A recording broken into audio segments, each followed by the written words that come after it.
제3연령기와 제4연령기 사람들을 위한 집, 콧물을 닦아주고 지친 관략근을 돌봐주고 밤에 일어나 요강을 가져다 줄 시간이나 인내심이 없는 가족의 마음의 평화를 위해 마련된 자선기관들도 곧 나서 병원이나 장의사들이 그랬던 것처럼 통곡의 벽에 머리를 찧었다.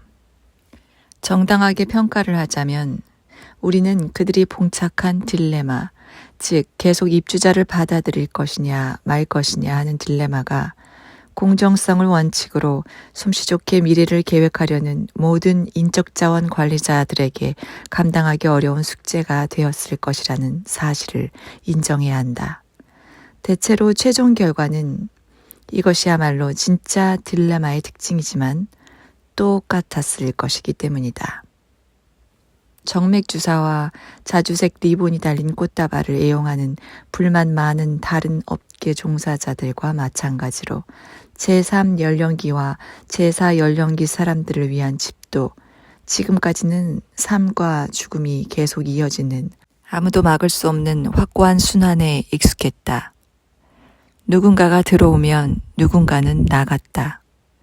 따라서 그들이 돌보는 대상이 얼굴이나 몸은 바뀌지 않은 채 날이 갈수록 점점 더 개탄할 만한 상황으로 바뀌어가는, 더 쇠약해지고 더 애처롭게 헝클어지는 상황이 올 것이란 상상조차 하지 못했다. 노인들의 얼굴은 계속 꾸준하게 쭈그러들어 건포도처럼 주름이 늘어나고 팔다리는 배전 너머로 떨어진 나침반을 찾느라 헛고생을 하는 배처럼 떨리고 주춤거렸다. 이 석양의 집에서는 새로운 손님이 늘 축하를 할 만한 대상이었다.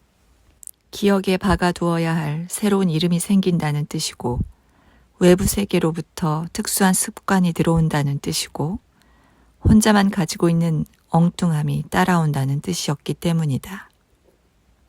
한 퇴직 공무원은 솔들 사이에 치약 찌꺼기가 끼어있는 꼴을 못 본다는 이유로 매일 칫솔을 북북 문질렀다. 어떤 노부인은 가계도를 그렸지만 빈칸에 적어 넣을 이름은 기억하지를 못했다. 몇 주 동안 일상이 관심의 양을 모든 입주자들에게 다시 고르게 나누기까지 새로운 손님은 그의 삶에서 마지막으로 신참 젊은이가 된다. 그 삶이 영원처럼 길게 지속된다 해도 마찬가지다. 이제 실제로 영원히 사람들이 흔히 태양에 대해서 말하듯이 이 운 좋은 나라의 모든 사람들에게 비추게 되었다. 우리는 모두 매일 태양이 지는 것을 보면서 계속 살게 될 것이다. 아무도 그 이유나 경위를 모르지만 어쨌든 이젠 새로운 손님이 빈자리를 채우거나 기관의 수입을 올려주러 온다 해도 그 운명은 미리 알려져 있습니다. 우리는 좋았던 옛 시절에 그랬던 것처럼 그가 이곳을 떠나 집이나 병원에서 죽는 것을 보지 못합니다. 예전에 그런 일이 생기면 다른 입주자들이 서둘러 방문을 닫아 걸었습니다. 죽음이 들어와 자신도 데려가지 않게 하려는 것이었죠. 그래요. 우리도 압니다. 이제 그것은 과거, 다시 돌아오지 않을 과거의 일입니다. 이제 정부의 누군가가 우리 이 석양의 집의 소유자, 관리자, 직원들의 운명을 생각해 주어야 합니다. 우리를 기다리는 운명이란 일을 그만두는 순간이 되었을 때 우리를 거두어 줄 사람이 없을 거라는 점입니다. 우리는 사실 어떤 면에서 우리 것이기도 한 것, 적어도 우리가 그곳에서 일한 세월을 생각할 때 우리 것이라고 할 수 있는 것의 주인이 아닙니다. 이제 직원들이 말할 차례였다. 지금 우리가 말하고자 하는 점은 석양의 집에 우리 같은 사람들을 위한 공간이 없을 거란 이야기입니다. 입주자 몇 명을 없애지 못한다면 말입니다. 그 점을 잊지 말아야 합니다. 병원에 환자가 넘쳐나는 문제에 관한 토론 뒤에 정부도 그렇게 생각했죠. 정부는 이렇게 말했습니다. 가족이 자신의 의무를 다시 떠맡아야 한다. 그러나 그런 일이 가능하려면 가족 가운데 지능이나 신체적 에너지가 어느 정도 갖추어진 구성원이 한 명은 있어야 합니다. 그러나 그런 지능이나 신체적 능력의 유효기간은 최근에 시작된 이 영혼의 견주면 숨 한 번 쉴 시간에 불과할 만큼 짧습니다. 어쨌든 누군가 더 좋은 생각을 내놓지 못한다면 유일한 방법은 석양의 집을 더 많이 만드는 것입니다. 그러나 지금까지 해왔던 것처럼 좋은 시절이 지난 주택이나 저택을 재활용하는 것이 아니라 무에서부터 거대한 건물을 새로 지어야 합니다. 예를 들어 펜타곤이나 바벨탑이나 크노소스의 미로 같은 형태로 짓는 것이죠. 한 지구에서 시작하여 도시로, 거기서 대도시로 다시 확장해야 합니다. 더 노골적으로 말하면 산자들의 공동묘지를 지어서 그곳에서 끊어버릴 수도 없는 운명적인 노년을 신이 원하실 만한 방법으로 돌보아 주어야 합니다. 그들의 날이 언제 끝날지 모르기 때문에 언제까지 그래야 할진 잘 모르겠지만 문제의 핵심은 우리는 이 점에 관련 당국의 관심을 촉구하는 것이 우리의 의무라고 느껴지거니와 문제의 핵심은 시간이 흐르면서 이런 석양의 집에 사는 나이 든 사람들의 숫자가 늘어날 뿐 아니라 그들을 돌보는 사람들도 더 많이 필요하게 될 것이라는 점입니다. 그 결과 긴 삼각형 모양의 연령 분포도가 곧 거꾸로 뒤집혀서 꼭대기는 점점 늘어나는 엄청난 수의 노인들이 거대한 뱀처럼 새로운 세대들을 삼킬 것입니다. 새로운 세대들은 대부분 이런 석양의 집에서 간호 또는 행정 일꾼으로 일해야 할 것입니다. 그들은 정상적인 연령의 노인이든 무드셀라, 창세기에 나오는 969세까지 살았다는 사람. 같은 노인이든 다양한 나이의 늙은이들, 수많은 부모, 조부모, 증조부모, 고조부모, 5대 조부모 등등 무한한 노인들을 모시는 일로 인생의 좋은 시절을 보낸 뒤에 이제 그들의 차례가 오면 또 다른 세대의 머리 위에 주저앉게 될 것입니다. 마치 지난 가을의 낙엽 위에 다시 떨어지는 낙엽처럼 말입니다. 메주송 레 네주 당탕. 프랑스와 비용의 지난 시절의 미녀들을 위한 노래에 나오는 후렴구로 지난해의 눈은 어디로 갔나 하는 뜻. 이와 머리카락을 잃어가면서 조금씩 생명을 소비하는 사람들의 끝도 없는 무리, 눈도 나쁘고 귀도 나쁜 사람들의 군단, 탈장, 감기에 걸린 사람들, 골반 골절이나 하반신 마비로 고생하는 사람들, 턱으로 흘러내리는 침을 멈추지도 못하면서 이제 불멸의 존재가 되어버린 노인병 환자들. 여러분, 정부에 계신 여러분은 우리 말을 믿고 싶지 않을지도 모릅니다. 하지만 그런 미래는 이제까지 인간을 엄습한 악몽 가운데도 최악의 악몽일 것입니다. 그런 일은 오직 두려움과 떨림만 존재했던 어두운 동굴에서도 일어난 적이 없을 것입니다. 이 말을 하고 있는 우리는 최초의 석양의 집을 경험한 사람들이죠. 그 시절에는 물론 모든 것이 아주 소규모였습니다.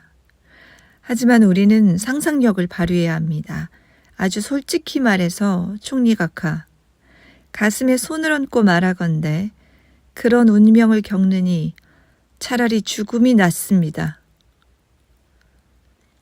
우리 업계의 생존을 위태롭게 만드는 무시무시한 위험이 다가오고 있습니다. 보험연합의 회장은 언론에 그렇게 밝혔다.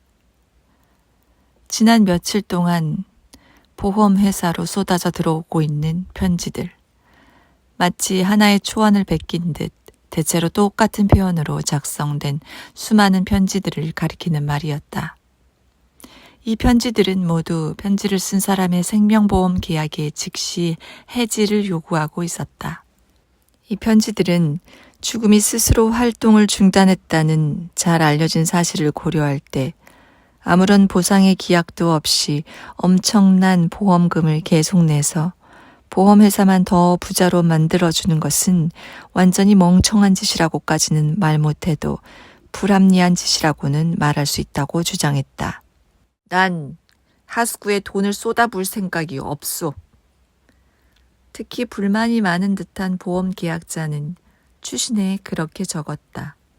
어떤 사람들은 한 걸음 더 나아가 이미 낸 돈의 반환을 요구하기도 했지만 이런 것은 어둠에 대고 칼을 푹 찔러보는 것, 자신의 운을 시험해보는 행동이 분명했다.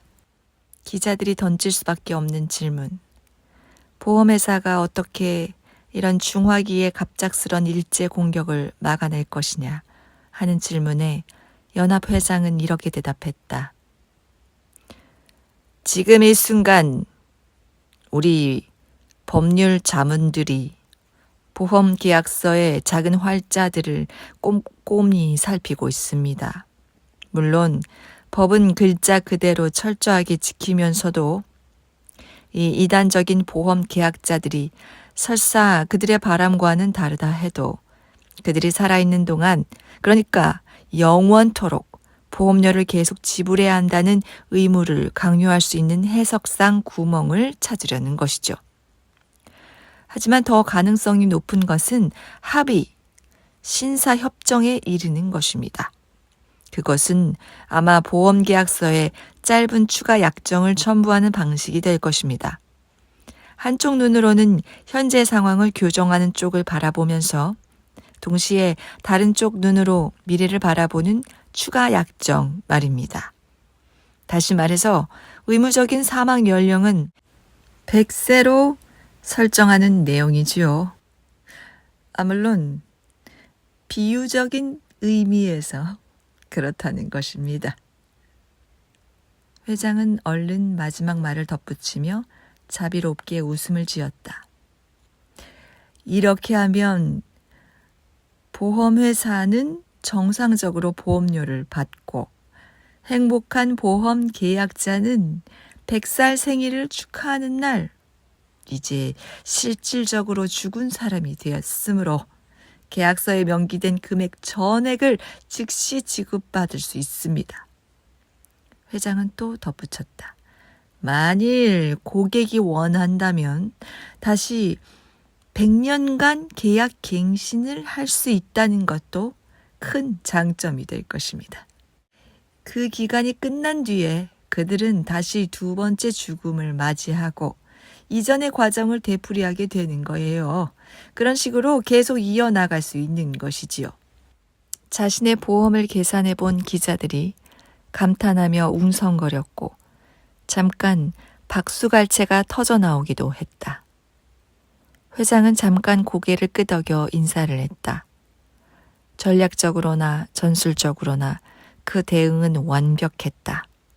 얼마나 완벽했던지 바로 다음 날 이전에 보낸 편지는 무효임을 밝히는 편지들이 보험회사로 다시 쏟아져 들어오기 시작했다.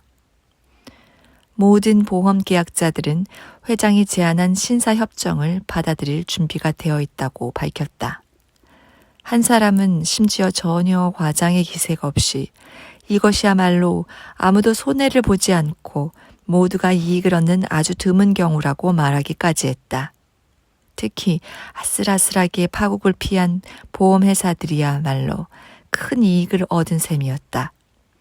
따라서 자신의 직무를 멋지게 이행한 현 연합회장은 연임을 위한 확실한 발판을 마련한 것이나 다름없었다.